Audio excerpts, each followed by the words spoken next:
नमस्कार दोस्तों। आज के इस खास विश्लेषण में हम एक ऐसी कहानी डिकोड करने वाले हैं जो आपको सोचने पर मजबूर कर देगी। इमेजिन कीजिए, हरिपुर नाम का एक बेहद खूबसूरत और धार्मिक शहर, और वहाँ की जान पप्पू का ढाबा।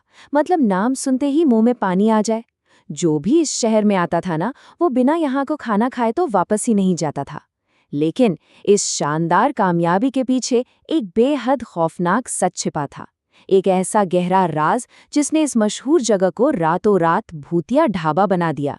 तो चलिए, लालच, खौफ और पछतावा की इस परत दर परत कहानी को खोलते हैं। तो चलिए सीधे मुद्दे पर आते हैं। पूरी कहानी के केंद्र में एक बहुत ही गहरा सवाल है।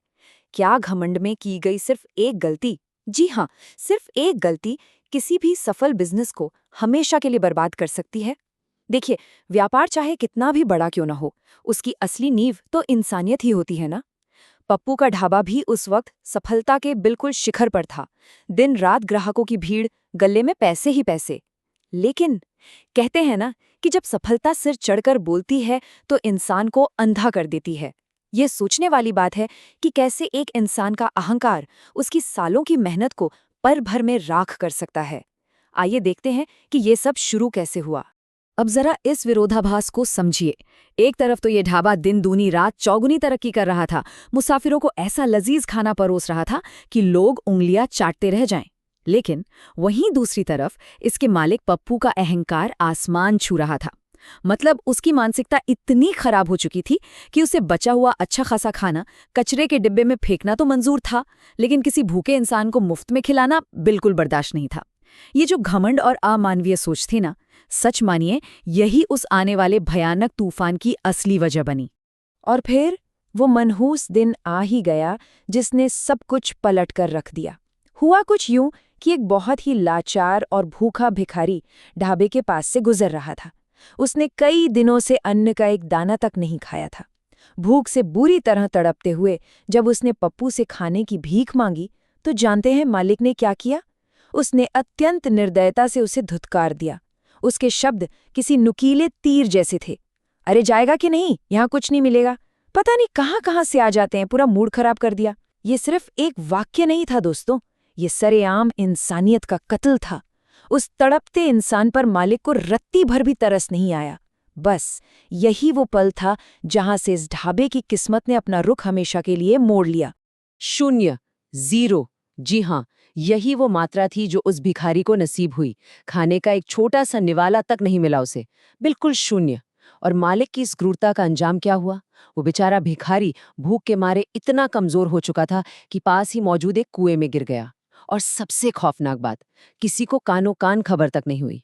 उस इंसान ने भूख और लाचारी के अंधेरे में एक बेहद खामोश और दर्दनाक मौत का सामना किया। ये शून्य सिर्फ खाने की मात्रा नहीं है, ये ढाबे के मालिक के अंदर बची हुई करुणा का भी शून्य है। और बस यहीं से शुरू हुआ उस खामोश मौत का वो खौफनाक इंतकाम। अब यहाँ जो बात सबसे ज्यादा हैरान करने वाली है, वो ये है कि कैसे एक अदृश्य खौफ ने धीरे धीरे पूरे ढाबे को अपनी गिरफ्त में ले लिया। पहली रात जब मालिक ढाबा बंद करके लौट रहा था, उसे लगा कोई पीछे है, और अचानक सन एक अदृश्य हाथ ने उसे जोरदार थप्पड़ जड़ दिया। अगली सुबह घर पर पत्नी जब खाना ला रही थी, तो किसी अनदेखी ताकत ने उसे इतनी जोर से धक्का दिया कि सारा खाना जमीन पर आ गिरा। बात यहीं खत्म नहीं हुई। तीसरे दिन तो ढाबे पर ग्राहकों की थाली से खाना ही रहस्यमयी तरीके से गायब होने लगा। और हद तो तब हो गई, चौथे दिन जब ग्राहकों ने ऑर्डर किया शाही पनीर, लेकिन खाते वक्त वो सब्जी अचानक चिकन में बदल गई। ये सब कोई इत्तेफाक नहीं था, ये उसी तड़पती हुई आत्मा का किया धरा था जिसका गुस्सा हर गुजरते दिन के साथ भड़कता जा रहा था। जाहिर है, इन लगातार हो रही अजीबो-गरीब और भयानक घटनाओं ने पूरे इलाके में दहशत का माहौल बना दिया। एक वाकया तो इतना खौफनाक था कि एक ग्राहक वहां बैठा था और किसी अदृश्य शक्ति ने अचानक उसके सिर पर पानी का पूरा गिलास ही उड़ेल दिया। वो इंसान चीखता हुआ वहां से भागा, और इसी के साथ पप्पू के उस शानदार ढाबे को एक नई डरावनी पहचान मिल गई, भूतिया ढाबा। अब लोग इसे इसके पुराने नाम से नहीं बुलाते थे। खौफ इस कदर हावी हो गया था कि गांव वालों और मुसाफिरों ने उस रास्ते से गुजरना भी मानो बंद ही कर दिया था। और इस खौफ का असर वो सीधा उनके व्यापार पर पड़ा। जो बिजनेस कल तक आसमान छुआ था, श्राप लगने से पहले जिसकी कमाई अपने चरम पर थी, वो इन डरावनी घटनाओं के बाद लगभग शून्य पर आ गिरी। रोज रोज ग्राहकों के साथ कुछ न कुछ डरावना हो रहा था, तो भला कौन वहां खाना खाने की हिम्मत जुटाता? सोचिए, जो मालिक कल तक बचे हुए खाने को कूड़े में फेंकने का घमंड करता था, आज हालात ये हो गए थे कि उसके ढाबे पर खाना खाने वाला एक भी इंसान नहीं बचा था। और फिर वो रात आई जिसने इस मालिक की रूह तक कंपा दी। आधी रात का वक्त था। मालिक गल्ले से पैसे निकालने के लिए उसे खोलता है, लेकिन अंदर क्या था? एक भी पैसा नहीं। उन नोटों की जगह उस गल्ले के अंदर उस मरे हुए भिखारी का कटा हुआ सिर रखा था। सच में ये दृश्य इतना वीभत्स था कि मालिक के पैरों तले जमीन ही खिसक गई। वो दहशत के मारे पागलों की तरह चीखने लगा। ये इस पूरी कहानी का सबसे रहस्यमयी और रोंगटे खड़े कर देने वाला पल था। तो यहाँ जो सबसे अहम बात समझने वाली है वो ये है कि ये खौफ पूरी तरह से मनोवैज्ञानिक था। मतलब मालिक की चीख सुनकर जब बाकी लोग वहां दौड़े आए और गल्ला देखा तो उन्हें वहां कोई कटा हुआ सिर नहीं दिखा। उन्हें सिर्फ और सिर्फ पैसे रखे हुए दिखाई दिए। एक तरफ मालिक दहशत से कांप रहा था क्योंकि वो सिर सिर्फ उसे दिख रहा था, और दूसरी तरफ बाकी लोग सोच रहे थे कि शायद मालिक का दिमागी संतुलन बिगड़ गया है या उसने कोई बुरा सपना देखा है। असल में वो आत्मा सिर्फ और सिर्फ उस अहंकारी मालिक को उसके पापों का खौफनाक एहसास करा रही थी। जब मालिक अपनी बात किसी को समझा नहीं पाया और पूरी तरह टूट गया, तब ढाबे के एक बहुत पुराने नौकर रामू ने एक चौंकाने वाला राज खोला। रामू ने कहा, उस भिखारी की मौत भूख की वजह से ही हुई थी और अब उसी की आत्मा हमारे ढाबे पर भटक रही है। रामू ने बताया कि अपमानित होने के बाद वो भूखा इंसान उसी कुएं में गिरकर मर गया था।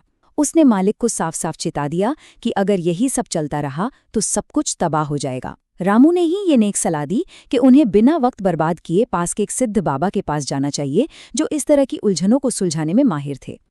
और दोस्तों, ये बात बहुत ही शानदार तरीके से दर्शाती है कि सच्चा पछतावा ही सुधार का इकलौता रास्ता है। अगले दिन जब वे बाबा के पास पहुंचे तो उन्होंने मुक्ति के 3 बहुत स्पष्ट उपाय बताए। पहला कदम, बिना किसी झूठ फरेब के बाबा के सामने उस भिखारी के साथ किए गए अपने अमानवीय बर्ताव का पूरा सच कबूलना। मालिक ने रोते हुए अपनी गलती मान ली। दूसरा कदम था बाबा द्वारा सिद्ध किया गया गंगा जल पूरे ढाबे पर छिड़कना, ताकि उस तड़पती और भटकती आत्मा को हमेशा के लिए शांति मिल सके।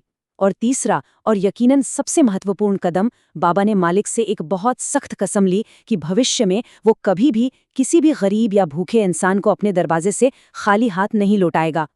खैर, इन सब उपायों के बाद आखिरकार उस ढाबे को इस भूतिया प्रकोप से मुक्ति मिल ही गई। लेकिन जाते जाते ये पूरी घटना अपने पीछे एक बहुत ही गहरा सवाल छोड़ गई। क्या इस अपार धन दौलत और बेतहाशा कामयाबी का कोई मोल रह जाता है अगर उस मुकाम तक पहुंचने की दौड़ में हम अपनी इंसानियत ही खो दें? पप्पू के ढाबे का ये किस्सा ना सिर्फ एक भूतों की कहानी नहीं है, ये अहंकार के टूटने और करुणा के महत्व का एक बहुत बड़ा सबक है।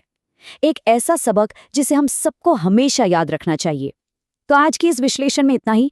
सोचने पर मजबूर करने वाली इस कहानी से आपने क्या सीखा, इस पर जरूर विचार कीजिएगा।